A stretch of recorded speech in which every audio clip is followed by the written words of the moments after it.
Good morning and welcome back to my channel Swara Madhyama. ನಾನು ನಿಮ್ಮ ಪ್ರೀತಿಯ ಸುರಭಿ ವೆಂಕಟೇಶ್. ಆ್ಯಕ್ಚುಲಿ ಬೆಳಗ್ಗೆ ವಿಡಿಯೋನ ಸ್ಟಾರ್ಟ್ ಮಾಡ್ತಾ ಇದ್ದೇನೆ. ನಾನು ಹಿಂದೆ ಹಾಕಿದಂಥ ವಿಡಿಯೋಸ್ಗೆ ಸಾಕಷ್ಟು ರೆಸ್ಪಾನ್ಸ್ ಬಂದಿತ್ತು. ನಮ್ಮ ಟ್ರಾವೆಲ್ ಬ್ಲಾಗ್ ಎಲ್ಲ ಸಕ್ಸಸ್ಫುಲಿ ಮುಗಿಸಿದ್ದೇನೆ.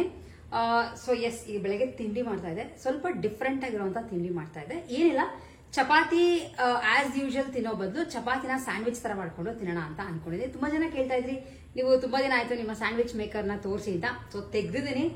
ಹೇಗೆ ಮಾಡ್ಕೋತೀನಿ ಅನ್ನೋದನ್ನ ಡೆಫಿನೆಟ್ಲಿ ನಿಮ್ಗಳಿಗೂ ತೋರಿಸೋಣ ಅಂತ ಅನ್ಕೊಂಡಿದ್ದೇನೆ. ಅದಕ್ಕೆ ಸ್ಯಾಂಡ್ವಿಚ್ಗೆ ಸ್ಟಫಿಂಗ್ ಅಂದ್ರೆ ಪಲ್ಯನ ಫಸ್ಟ್ ಯಾವ ತರ ಮಾಡಿದೀನಿ ಅನ್ನೋ ಒಂದು ಕ್ಲಿಪ್ಪಿಂಗ್ ಹಾಕ್ತೀನಿ. ಫಸ್ಟ್ ಅದನ್ನ ನೋಡ್ಕೊಂಡು ಬನ್ನಿ, ಯಾಕಂದ್ರೆ ಪಲ್ಯ ಎಲ್ಲ ರೆಡಿ ಆಗಿದೆ.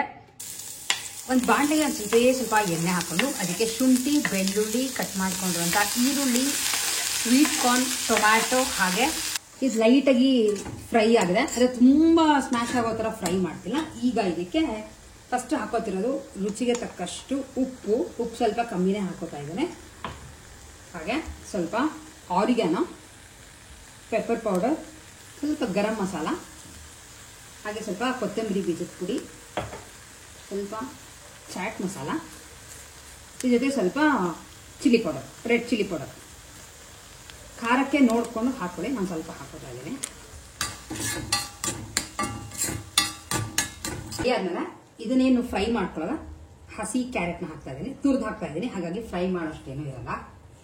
ಇವತ್ತು ಮಾಡ್ಕೋತಿರೋದು ಪ್ರೆಸ್ಟೀಜ್ ಸ್ಯಾಂಡ್ವಿಚ್ ಮೇಕರ್ ನಲ್ಲಿ. ತುಂಬಾ ಚೆನ್ನಾಗಿದೆ. ಆಲ್ಮೋಸ್ಟ್ ನಾನು 2-3 ಇಯರ್ಸ್ ಯೂಸ್ ಮಾಡ್ತಾ ಇದ್ದೇನೆ.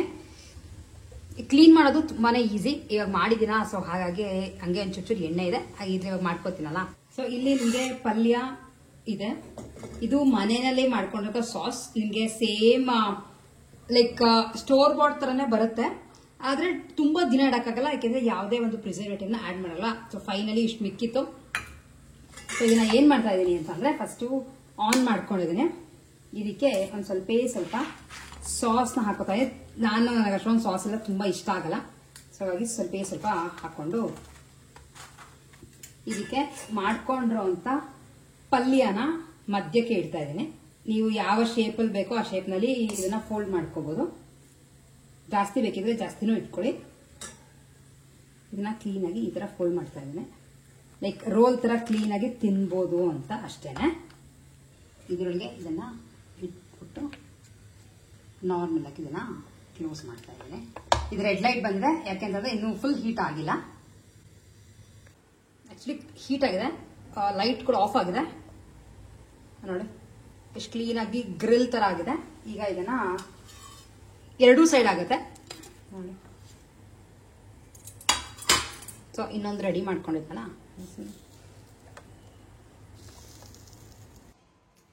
ಸೊ ಆಕ್ಚುಲಿ ರೆಡಿ ಆಗಿದೆ. ಎಲ್ಲರೂ ತಿನ್ಕೊಂಡು ಹೊರಡ್ರು ಆಚೆ. ಅಂಡ್ ವೆಂಕಟೇಶ್ ಕೂಡ ಈಗ ಆಚೆ ಹೊರಟಿತ್ತು. ಸೊ ಹಾಗಾಗಿ ನಾನೀಗ ಮಾಡ್ಕೊಂತೀನಿ. ನಾನು ಕೂಡ ಇನ್ನು ಟೈಮ್ ಇವಾಗ 10 ಗಂಟೆ. ಸ್ವಲ್ಪ ಲೇಟ್ ಆಯ್ತು ಇವತ್ತು, ಯಾಕೆಂದ್ರೆ ಅಲ್ಲಿ ಸಾಕಷ್ಟು ಕೆಲಸಗಳಿತ್ತು. ನಿಮ್ಗಳಿಗೂ ವಿಡಿಯೋಗಳು ಬರುತ್ತೆ. ತುಂಬಾ ಗಿಡಗಳು ಹಾಕೊಂಡ್ಬಿಟ್ಟಿದೀವಿ ಟೆರೇಸ್ ಗಾರ್ಡನಿಂಗ್ ಅಲ್ಲಿ. ಹಾಗೆ ತುಂಬಾ ಬದನೆಕಾಯಿ, ಸೌತೆಕಾಯಿ ಎಲ್ಲ ಬಿಡಕ್ಕೂ ಸ್ಟಾರ್ಟ್ ಆಗಿದೆ. ನೋಡೋಣ ನೆಕ್ಸ್ಟ್ ಯಾವ್ದಾರ ಒಂದು ವಿಡಿಯೋಗಳಿದೆ, ನಿಮ್ಗಳಿಗೂ ಡೆಫಿನೆಟ್ಲಿ ಅಪ್ಡೇಟ್ ಮಾಡ್ತೀನಿ. ಯಾಕಂದ್ರೆ ವಿಡಿಯೋಸ್ ತೆಕ್ಕೊಂಡಿದ್ದೀನಿ, ಎಲ್ಲಾನು ಲೈಕ್ ಎಡಿಟ್ ಮಾಡ್ಬಿಟ್ಟು ಹಾಕ್ಬೇಕಾಗತ್ತೆ. ಸೊ ತಿಂಡಿ ರೆಡಿ ಇದೆ, ಮಾಡಿ ಟ್ರೈ ಮಾಡಿ ನೋಡಿ. ಆಕ್ಚುಲಿ ಇದಕ್ಕೆ ನೀವು ಬೇರೆ ಏನಾದ್ರು ತರಕಾರಿಗಳು ಹಾಕೋಬಹುದು, ಲೈಕ್ ಪನ್ನೀರ್ ಆಡ್ ಮಾಡ್ಕೋಬಹುದು, ಚೀಸ್ ಹಾಕೋಬಹುದು, ಅದು ನಿಮ್ಗೆ ಬಿಟ್ಟಿದ್ದು. ತುಂಬಾ ಚೆನ್ನಾಗಿರುತ್ತೆ. ಯಾವಾಗಲೂ ನಾರ್ಮಲ್ ಆಗಿ ಚಪಾತಿನೇ ತಿನ್ನೋ ಬದಲು ಈ ತರ ಮಾಡ್ಕೊಂಡು ಡೆಫಿನೆಟ್ಲಿ ಟ್ರೈ ಮಾಡಿ ನೋಡಿ. ಆಮೇಲೆ ನನಗೆ ಆಕ್ಚುಲಿ ಇದು ಸ್ಯಾಂಡ್ವಿಚ್ ಮೇಕರ್ ತುಂಬಾ ಯೂಸ್ ಆಗ್ತದೆ. ಏನಾದ್ರು ಗ್ರಿಲ್ ಮಾಡ್ಕೋಬೇಕು, ಯಾವಾಗ್ಲೂ ಆಚೆನೆ ಹೋಗಿ ತಿನ್ನೋ ಬದಲು. ಅಂಡ್ ಈ ನಡುವೆ ಕೆಲವು ಸಲ ಏನಾಗುತ್ತೆ ಅಂದ್ರೆ ಆಚೆ ಹೋಗಿ ತಿಂದ್ರು ಕೆಲವು ಸಲ ಅದೇ ಟೇಸ್ಟ್ ಅಂತ ಅನಿಸ್ತಾ ಇದೆ. ಬಟ್ ನಾವು ಮನೆಯಲ್ಲೇ ಏನಾದ್ರು ಚೇಂಜ್ ಮಾಡಿ ಮಾಡ್ಕೋಬಹುದು. ಆಕ್ಚುಲಿ ಪ್ಲಾನ್ ಇದೇನು ಅಂತಂದ್ರೆ, ಟೊಮ್ಯಾಟೊ ಸಾಸ್ ನ ಯೂಸ್ ಮಾಡೋ ಬದಲು ಪಾಲಕ್ ಚಟ್ನಿ ತರ ಮಾಡ್ಕೊಂಡು ಕೆಳಗಡೆ ಹಾಕೋಣ ಅಂತ ಅನ್ಕೊಂಡೆ. ತೋರಿಸ್ತೀನಿ, ಸಾಕಷ್ಟು ಪಾಲಕ್ ಬಿಟ್ಟಿದೆ. ಬಟ್ ಆಮೇಲೆ ಏನಂತಂದ್ರೆ, ಬಿಡ ಮಧ್ಯಾಹ್ನಕ್ಕೋ ರಾತ್ರಿಗೋ ಪಾಲಕ್ ರೈಸ್ ಮಾಡ್ಕೊಳ್ಳೋಣ ಅಂತ ಪಾಲಕ್ ಸೊಪ್ಪು ಹಾಗೆ ಇಟ್ಕೊಂಡ್ಬಿಟ್ಟೆ, ಇದಕ್ಕೆ ಸಾಕಾಗುತ್ತೆ ಅಂತ. ಸೊ ಎಸ್, ಈ ತರ ಇದೆ, ಸಾಕಾಗಿರುತ್ತೆ. ಇದನ್ನ ತಿನ್ಬಿಟ್ಟು ಮತ್ತೆ ನಿಮ್ನ ಮೀಟ್ ಮಾಡ್ತೀನಿ. ಸಾಕಷ್ಟು ಗಿಡಗಳನ್ನ ಹಾಕ್ಬಿಟ್ಟಿದೀವಿ. ನಿಮ್ಗೆ ನಿಧಾನಕ್ಕೆ ಎಲ್ಲದನ್ನು ತೋರಿಸ್ತೀನಿ. ಏನೇನು ತಗೊಂಡ್ ಬಂದಿದೀವಿ ಅನ್ನೋದು ಇವತ್ತಿದೇ ವಿಡಿಯೋಲಿ ಅಟ್ಯಾಚ್ ಮಾಡಿದ್ದೆ. ಅಂಡ್ ಕ್ಲಿಪ್ಪಿಂಗ್ಸ್ ಹಾಕಿರ್ತೀನಿ. ನಾವು ಕಿತ್ಕೋಬೇಕಾದ್ರೆ ಇವತ್ತು ಹಾರ್ವೆಸ್ಟ್ ಮಾಡ್ತಿರೋದು ಬದನೆಕಾಯಿ. ಒಂದು 4-5 ಬಿಟ್ಟಿದೆ.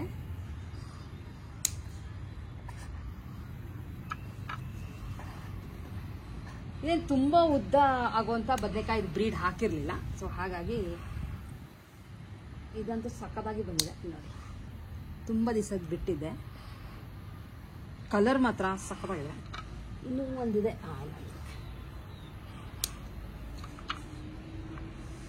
ಸೊ ಇವತ್ತು ನಮ್ಮ ತಿಂಡಿಗೆ ಬದನೆಕಾಯಿ, ಏನು ಅಂತಂದ್ರೆ ಬದನೆಕಾಯಿ ಹಾಕಿ ವಾಂಗಿಬಾತ್ ಥರ ಉಪ್ಪಿಟ್ಟು ಮಾಡೋಣ ಅಂತ ಅಂದ್ಕೊಂಡು 4 ಬದನೆಕಾಯಿನ ಕಿತ್ಕೊಂಡಿದ್ದೀನಿ. ಆ್ಯಂಡ್ ಆ್ಯಕ್ಚುಲಿ ಟೊಮೆಟೊ ಇದೆ. ಟೊಮೆಟೊ ಏನು ಹಾಗೆ ಇಲ್ಲಿ ಸೌತೆಕಾಯಿ ನೀವು ನಂಬಲ್ಲ, 2 ಸೌತೆಕಾಯಿ ಬಿಟ್ಟಿತ್ತು. ನಾನು ಲೈಕ್ ವಿಡಿಯೋ ಮಾಡೋದು ಮತ್ತೊಬ್ಬಿಡ್ತು. ಕಿತ್ಕೊಂಡು ಹೆಚ್ಕೊಂಡು ತಿಂದ್ವಿ. ಸಕ್ಕತ್ತಾಗಿದೆ ಟೇಸ್ಟು. ಅದು ನಾವು ಬೆಳೆದಿದ್ದು ಅಂದ್ರೆ ಒಂಥರ ಖುಷಿ ಅಲ್ವಾ. ಇದು ಆ್ಯಕ್ಚುಲಿ ಬಂದಿದೆ, ಇನ್ನು ಸ್ವಲ್ಪ ಉದ್ದ ಆಗುತ್ತೆ. ಸಾಕಷ್ಟೇ ಬರ್ತಿದೆ. ಇವಾಗ ಸ್ಟಾರ್ಟಿಂಗಲ್ಲಿ ಗಿಡ ಅಷ್ಟು ಹತ್ಕೊಳ್ಳಿಲ್ಲ. ಆಮೇಲೆ ತುಂಬ ಬಿಸಿಲು ಬೇರೆ ಇತ್ತಲ್ಲ, ಚಿಕ್ಕದು ಉದ್ರೋಗೋದು. ಆ್ಯಂಡ್ ಕೆಲವರು ಹಾಕಿದ್ರಿ ಹಿಂಗೆ ಹಿಂಗೆ ಅಂತ. ಬಟ್ ಎನಿವೇಸ್ ಬರ್ತಿದೆ, ಅದೇ ಖುಷಿ ನಮಗೆ. ಟೊಮೆಟೊ ಸಿಕ್ಕಾಬಿಟ್ಟೆ ಬಿಟ್ಟಿದೆ. ಇಲ್ಲಿ ಸುಮಾರು ಕಿತ್ಕೊಂಡೆ. ಈಗ ಸ್ವಲ್ಪ ಕಾಯಿಗಳಾಗಿದೆ, ಆಮೇಲೆ ತುಂಬಾನೇ ಹೂಗಳಿದೆ. ಅದ್ರ ಜೊತೆ ಇಲ್ಲಿ ಫುಲ್ಲು ಟೊಮೆಟೊಗಳೇ ಆಗಿದೆ. ಒಂಚೂರು ಹಣ್ಣಾಗಬೇಕು, ಹಾಗಾಗಿ ಬಿಟ್ಟಿದ್ದೀನಿ, ನಾಳೆ ಕಿತ್ಕೊಳ್ಳೋಣ ಅಂತ. ಮೊನ್ನೆ ಒಂದು 2-3 ಕಿತ್ತಿದ್ದು ಇನ್ನೂ ಇದೆ. ಇಲ್ಲೆಲ್ಲ ನೋಡಿ ಸಾಕಷ್ಟು ಕಾಯಿಗಳಾಗಿದೆ. ಅಂಡಿನ ಒಂದೇನು ಗೊತ್ತಾ,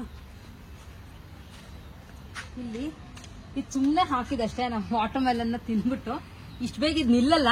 ಆದರೆ ಇಲ್ಲಿ ನೋಡಿ, ಇಷ್ಟಿಷ್ಟರಲ್ಲೇ ನೋಡಕ್ ತುಂಬಾ ಚೆನ್ನಾಗಿದೆ. ಇಲ್ಲೂ ಒಂದು ಬಿಟ್ಟಿದೆ ವಾಟರ್ ಮೆಲನ್, ಚಿಕ್ಕದಾಗಿದೆ. ಮಿಕ್ಕಿದೆಲ್ಲ ಹಾಕೊಂಡಿದೀವಿ. ಇನ್ನು ಮೆಣಸಿನ್ಕಾಯಿ, ಕ್ಯಾಪ್ಸಿಕಮ್, ಡಬಲ್ ಬೀನ್ಸ್, ಹುರುಳಿಕಾಯಿ ಪ್ರತಿಯೊಂದು ನೀವು ನೋಡಿದ್ರೆ ಫುಲ್ ಹಾಕ್ಬಿಟ್ಟಿದೀವಿ. ಇನ್ನು ಚಿಗುರ್ಕೋಬೇಕು. ಚಿಗುರ್ ಮೇಲೆ ನಿಮ್ಗಳಿಗೂ ತೋರಿಸ್ತೀನಿ ಯಾವ್ದ್ಯಾವ್ದು ಗಿಡ ಯಾವ ತರ ಬರುತ್ತೆ ಅಂತ. ಈ ತರ ಇದೆ. ಇದನ್ನ ಆಕ್ಚುಲಿ ಏನ್ ಮಾಡಿದ್ವಿ ಅಂತ ಅಂದ್ರೆ, ಈ ತರ ಸ್ಟ್ಯಾಂಡ್ಗಳನ್ನ ತರ್ಸ್ಕೊಂಡಿದ್ವಿ. ನಿಮ್ಗೆ ಗೊತ್ತಾಗ್ತಿರ್ಬೋದು, ಈ ತರದ್ದು ಸ್ಟ್ಯಾಂಡ್ ಬರುತ್ತೆ. ಪಾಟ್ ಸ್ಟ್ಯಾಂಡ್ ತರಾನೇ ಬರುತ್ತೆ. ಇದನ್ನ ಡೈರೆಕ್ಟ್ ಆಗಿ ಇಟ್ರೆ ಒಂದೊಂದೇ ಪಾಟ್ ಇಡಕ್ಕಾಗೋದು. ಅದಕ್ಕೆ ಏನ್ ಮಾಡಿದ್ವಿ, ಈ ಟೈಲ್ಸ್ ಗಳು ಆಕ್ಚುಲಿ ಇದೆಲ್ಲ ವೇಸ್ಟ್ ಟೈಲ್ಸ್. ಇದು ಕಟ್ ಮಾಡಿರ್ತಾರಲ್ವಾ ಬಚ್ಚಲ ಮನೆಗೆ, ಇದಕ್ಕೆಲ್ಲ ಹಾಕಕ್ಕೆ ಆ ಟೈಲ್ಸ್ ಗಳನ್ನೆಲ್ಲ ಈ ತರ ಲೈನಿಗೆ ಜೋಡಿಸ್ಕೊಂಡು ಇದ್ರ ಮೇಲೆ ಪಾಟ್ ಗಳನ್ನ ಇಟ್ಕೊಂಡಿದ್ವಿ. ಇದು ಗ್ರೋ ಬ್ಯಾಗ್ಸ್ ನಿಮ್ಗೆ ತೋರಿಸಿದೆ. ಬೇಕು ಅಂತಿದ್ರೆ ಕಾಮೆಂಟ್ ಮಾಡಿ, ಲಿಂಕ್ ಅನ್ನ ಕಳಿಸ್ತೀನಿ ನಿಮ್ಗೆ. ಇದ್ರೊಳಗೆ ಎಲ್ಲಾನು ತರಕಾರಿ ಗಿಡಗಳು ಹಾಕೊಂಡಿದೀವಿ. ಹಾಗೆ ಈ ಪಾಟ್ಗಳಲ್ಲಿ ಗಿಡಗಳು ಕೊಡ್ತಾರೆ. ನಿಮ್ಗೆ ಗೊತ್ತಿದ್ರೆ ನಾರ್ಮಲ್ ಆಗಿ ಈ ಪಾಟ್ಗಳಲ್ಲಿ ಅಂಗಡಿಯಿಂದ ಗಿಡಗಳು ತಗೊಂಡ್ಬಂದ್ರೆ ಈ ಪಾಟ್ಗಳಲ್ಲಿ ಕೊಡ್ತಾರಲ್ಲ, ಇದನ್ನ ವೇಸ್ಟ್ ಮಾಡ್ದಂಗೆ ಇದ್ರೊಳಗೆ ಮೆಂತ್ಯ ಸೊಪ್ಪು, ಕೊತ್ತಂಬರಿ ಸೊಪ್ಪು, ಕೋಸು ಅಂತದನ್ನ ಹಾಕಿದ್ವಿ. ಬಟ್ ಇನ್ನು ಚಿಗುರ್ಬೇಕು. ಚಿಗುರದ ಮೇಲೆ ತೋರಿಸ್ತೀನಿ. ಅಂಡ್ ಇಲ್ಲಿ ನೋಡಿ, ಇಲ್ಲಿ ರೆಡಿ ಆಗ್ತಾ ಇರೋದು ಹೀರೆಕಾಯಿ. ಒಂದ್ 2-3 ಬಿಟ್ಟಿದೆ. ಆ ಸಂದಿ ನೀವು ನೋಡಿದ್ರೆ ಪಾಸ್ ಮಾಡಿ. ಇಲ್ಲಿ ಹುರುಳಿಕಾಯಿ, ಡಬಲ್ ಬೀನ್ಸ್ ಎಲ್ಲ ಚಿಗುರ್ಕೊಂಡ್ಬಿಟ್ಟಿದೆ ಚೆನ್ನಾಗಿ. ಇದು ಆಕ್ಚುಲಿ ನಾನು ಫಸ್ಟ್ ಟೈಮ್ ಸುಮಾರು ವಿಡಿಯೋ ಮಾಡಿದಾಗ ಈ ಗಿಡ ಒಣಗೋಗಿತ್ತು ಅಂತ ಹೇಳಿದೆ. ಶಾವಂತಿಗೆ ಗಿಡ, ಬಟನ್ ಶಾವಂತಿಗೆ, ಚಿಕ್ಕದು ಹಳದಿ ಕಲರ್ ಶಾವಂತಿಗೆ ಬಿಟ್ಬಿಟ್ಟಿದ್ದೆ. ನೀರು ಹಾಕ್ತಾ ಇದ್ವಿ, ಮತ್ತೆ ಅದು ಚಿಗುರ್ಕೊಳಕ್ಕೆ ಶುರುವಾಗಿದೆ. ಇಲ್ಲೂ ಅಷ್ಟೇ ಅಲ್ಲೊಂದು ಪಾಟಲ್ಲಿ ಇಟ್ಟಿದ್ದೆ. ಅಂದ್ರೆ ಪಾಟ್ ಅಂದ್ರೆ ಪೇಂಟ್ ಡಬ್ಬಗಳಲ್ಲಿ ಹಾಕಿಟ್ಟಿದ್ದೆ, ಅದು ಬಂದಿದೆ. ಹಾಗೆ ಕೆಲವರು ಕೇಳಿದ್ರಿ, ಈ ಹೂವನ ತಂದಾಗ ಮಾತ್ರ ಬರುತ್ತೆ, ಆಮೇಲೆ ಹೊಟ್ಟೋಗ್ಬಿಡುತ್ತೆ ಅಂತ. ಇದು ಹೂವು ಬಿಟ್ಟಿದ್ದಾದ್ಮೇಲೆ ಗಿಡ ಸ್ವಲ್ಪ ಒಣಗಿದಂಗೆ ಆಗುತ್ತೆ. ಸೊ ಒಣಗಿದ ಪಾಟ್ನ ಕಟ್ ಮಾಡ್ಕೊಂಡು ಮಾಮೂಲಿ ನೀರು, ಗೊಬ್ಬರ ಎಲ್ಲ ಹಾಕೋತಾ ಇದ್ರೆ ಮತ್ತೆ ಚಿಗುರುತ್ತೆ ಇದು. ಸೊ ಅದೇ ತರ ಇಲ್ಲಿ ಇಟ್ಟಿದೀವಿ. ಅಂಡ್ ಇಲ್ಲೊಂದಿದೆ, ಇಲ್ಲಿ ನೋಡಿ, ಇಲ್ಲಿ ಯಾವ ಹೂವನೂ ಇಲ್ಲ. ಬಟ್ ಈಗ ಮೊಗ್ಗೆಲ್ಲ ಆಗ್ತಾ ಇದೆ, ಚಿಗುರ್ತಾ ಇದೆ. ಹಾಗೆ ಬಿಟ್ಬಿಟ್ಟಿದ್ವಿ ಗಿಡನ. ಸೊ ಚಿಗುರ್ತಾ ಇದೆ. ತುಂಬಾ ಗಿಡಗಳು ಹಾಕೊಂಡ್ಬಿಟ್ಟಿದೀವಿ ಎಲ್ಲ. ಮತ್ತೆ ಅಪ್ಡೇಟ್ಗಳು ನಿಮ್ಗೆ ಚಿಗುರದ ಮೇಲೆ ತೋರಿಸ್ತೀವಿ ಯಾವ್ಯಾವ ಗಿಡ ಅಂತ. ಯಾಕೆಂದ್ರೆ ಜಸ್ಟ್ ಬರೀ ಬೀಜಗಳು ಮಾತ್ರ ಹಾಕಿಟ್ಟಿದ್ವಿ. ಇಲ್ಲೆಲ್ಲ ರೆಡಿ ಮಾಡಿ ಇಟ್ಟಿದೆ. ಸುಮಾರು ಗ್ರೋ ಬ್ಯಾಗ್ಗಳು ಬಂದಿದೆ. ಕೆಲವು ಬೀಜಗಳು ತರದಿದೆ. ಹಾಗೆ ಮನೆಯಲ್ಲೇನೆ ಸುಮಾರು ಬೀಜಗಳನ್ನ ಮಾಡ್ಕೋತಾ ಇದ್ದೀವಿ. ಅಂದ್ರೆ ಮಾಮೂಲಿ ಕ್ಯಾಪ್ಸಿಕಮ್ಮು ಅವೆಲ್ಲಾನು, ಬ್ರಿಂಜಾಲ್, ಸೌತೆಕಾಯಿ ಎಲ್ಲ ನಾರ್ಮಲ್ ಆಗಿ ಮನೆಯಲ್ಲೇ ಬೆಳುತ್ತಲ್ಲ, ಅದನ್ನೇ ಹೆಚ್ಚಬೇಕಾದ್ರೆ ಬೀಜ ತೆಕ್ಕೊಂಡು ಒಣಗಿಸ್ಕೊಂಡು ಹಾಕೋತಾ ಇದೀವಿ. ಯಾಕೆ ಪ್ರತಿ ಸಲ ಬೀಜ ತಗೊಂಡು ಬಂದು ಹಾಕೋದು ಅಂದ್ರೆ ತುಂಬಾ ಜಾಸ್ತಿ ಅಂತ ಅನ್ಸುತ್ತೆ ಅಂತ ಆ ಥರ ಪ್ಲಾನ್ ಮಾಡ್ಕೊಂಡಿದ್ವಿ. ಆ್ಯಂಡ್ ಅಲ್ಲಿ ನಿಮಗೆ ಕಾಣಿಸ್ತಾರೆ ಬ್ಲೂ ಬಕೆಟ್ ಇದೆಯಲ್ಲ, ಅಂದರೆ ಡ್ರಮ್ ಥರ, ಅದನ್ನ ಇದು ಗೊಬ್ಬರ ಮಾಡೋಕ್ಕೆ ಅಂತ ಇಟ್ಕೊಂಡಿದ್ವಿ. ಎಲ್ಲ ವೆಟ್ ವೇಸ್ಟ್ ಅದಕ್ಕೆ ಹಾಕಿ, ಮಣ್ಣು, ಎರೆಹುಳ ಎಲ್ಲ ಇರುತ್ತಲ್ಲ, ಅದೆಲ್ಲ ತೆಗೆದು ಅದಕ್ಕೆ ಹಾಕಿ ರೆಡಿ ಮಾಡ್ತಾ ಇದೀವಿ. ಅದಾದ್ಮೇಲೆ ನಿಮ್ಗಲ್ಗೂ ತೋರಿಸ್ತೀನಿ. ಸೊ ಇಷ್ಟು ಸದ್ಯಕ್ಕೆ ಸೆಟಪ್ ಆಗಿದೆ. ಇದು ಫುಲ್ ಆಲ್ಮೋಸ್ಟ್ ತುಂಬೋಗುತ್ತೆ. ಇಲ್ಲಿ ಸಾಕಷ್ಟು ತರಕಾರಿಗಳು ಗಿಡಕ್ಕಂತೂ ಶುರುವಾಗಿದೆ, ಅದೇ ಖುಷಿ. ತುಂಬ ಕೆಜಿ ಗಟ್ಟಲೆ ಅಷ್ಟಷ್ಟು ಬಿಡದೇ ಇದ್ರು ಲೈಕ್ ನಮ್ಗೆ ಎಷ್ಟು ಬೇಕೋ ಅಷ್ಟು ಬಿಡ್ತಾ ಇದೆ. ಅದು ನಾವು ಬೆಳೆದ ತರಕಾರಿಗಳು ನಾವು ತಿಂತಿದೆ. ಇದಕ್ಕಿಂತ ಖುಷಿ ಇನ್ನೇನಿರುತ್ತೆ ಹೇಳಿ. ಅದು ಸಕ್ಕದಾಗಿ ಎಲ್ಲ ಬರೀ ಆರ್ಗ್ಯಾನಿಕಲಿ ನಾವು ಮಾಡ್ತಿರೋದು. ತುಂಬಾ ಏನು ಪೆಸ್ಟಿಸೈಡ್ಸ್ ಅವೆಲ್ಲ ಏನು ಹಾಕ್ತಿಲ್ಲ. ತೀರಾ ಹುಳ ಬರ್ತಿದೆ ಅನ್ನೋದಕ್ಕೆ ಮಾತ್ರ ಕೆಲವು ಮಾಡ್ತಿರೋದು ಅಷ್ಟೇ ಬಿಟ್ಟು ಮಾಮೂಲಿ ಮನೆಯಲ್ಲೇ ಮಾಡ್ತಿರೋಂಥ ಗೊಬ್ಬರ, ಆಮೇಲೆ ನಿಮಗೆ ಸತ್ವ ತೋರಿಸಿದಲ್ಲ ಅದು ಆ ಥರದ್ದು ಹಾಕಿ ಬೆಳೆಸ್ತಾ ಇದ್ವಿ. ಇನ್ನು ಡೀಟೇಲ್ ಆಗಿ ಏನಾರ ಬೇಕು ಅಂತಿದ್ರೆ ಕಾಮೆಂಟ್ ಮಾಡಿ ಹೇಳಿ. ನೆಕ್ಸ್ಟ್ ಟೈಮ್ ನಿಮ್ಗಳಿಗೆ ಬೇಕು ಅಂತ ಇದ್ರೆ ನಾವು ಏನೇನು ಮಿಕ್ಸ್ ಮಾಡಿ ಹಾಕ್ತೀವಿ ಅನ್ನೋದನ್ನು ನಿಮ್ಗಳಿಗೆ ಡೆಫಿನೆಟ್ಲಿ ತೋರಿಸ್ತೇನೆ. ಆಕ್ಚುಲಿ ಲಾಲ್ ಬಾಗ್ಗೆ ಹೋದಾಗ ಕಮಲದ್ದು ರೆಡಿ ಇದು ಇಟ್ಟಿದ್ರು, ಅಂದ್ರೆ ಗಿಡಗಳು ಬೆಳೆಸಿ ಇಟ್ಟಿದ್ರು. 1,500 ರೂಪಾಯಿ ಹೇಳಿದ್ರು. ಸೊ ಅಷ್ಟೊಂದು ತುಂಬಾ ಹೆವಿ ಅಂತ ಅನ್ನಿಸ್ತು. ಸೊ ಏನ್ ಮಾಡಿದೆ ಅಂದ್ರೆ ಕಮಲದ್ದು ಬೀಜ ತಗೊಂಡ್ಬಂದಿದ್ದೆ.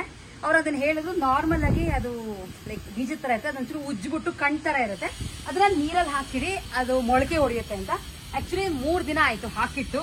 ಇವತ್ತು ನೋಡೋಣ ಅಂತ ಬಂದೆ ನಾನು. ಸೊ ಈ ತರ ಇರುತ್ತೆ ಬೀಜ. ಇಲ್ಲಿ ನೋಡಿ 3 ಹಾಗೆ ಇದೆ, ಇನ್ನೊಂದು ಒಡೆದಿದೆ ಕಾಣಿಸ್ತಿದೆ ನಿಮ್ಗೆ, ಮೊಳಕೆ ಬಂದಿದೆ. ಸೊ ಇದನ್ನ ಉದ್ದ ಆಗೋರ್ಗು ಹೀಗೆ ಇದನ್ನ ಬಿಟ್ಬಿಡೋದು. ಬಾಕ್ಸ್ ಮುಚ್ಚಿಡೋಕೆ ಟ್ರೈ ಮಾಡ್ತೀರಾ ಅಂದ್ರೆ ಡೆಫಿನೆಟ್ಲಿ ಟ್ರೈ ಮಾಡಿ.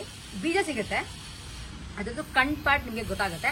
ಅದನ್ನ ಒಂಚೂರು ಉಜ್ಜೋದು, ಮಾಮೂಲಿ ನೆಲಕ್ಕೆ ಹುಣಸೆ ಬೀಜ ಉಜ್ತೀವಲ್ಲ ಅದ್ರ ಒಂದ್ ಚೂರು ಉಜ್ಜಿಬಿಡ್ತೀರ. ಓಪನ್ ಆಗೋಷ್ಟು ಬೇಡ, ಉಜ್ಜಿಬಿಟ್ಟು ಈ ತರ ನೀರಲ್ಲಿ ಹಾಕಿ ಒಂದು ವೇಸ್ಟ್ ಬಾಕ್ಸ್ ಇರುತ್ತಲ್ಲ ಆ ಬಾಕ್ಸ್ ಅಲ್ಲಿ ಹಾಕಿ ಈ ತರ ಮುಚ್ಚಿಡ್ತದೆ.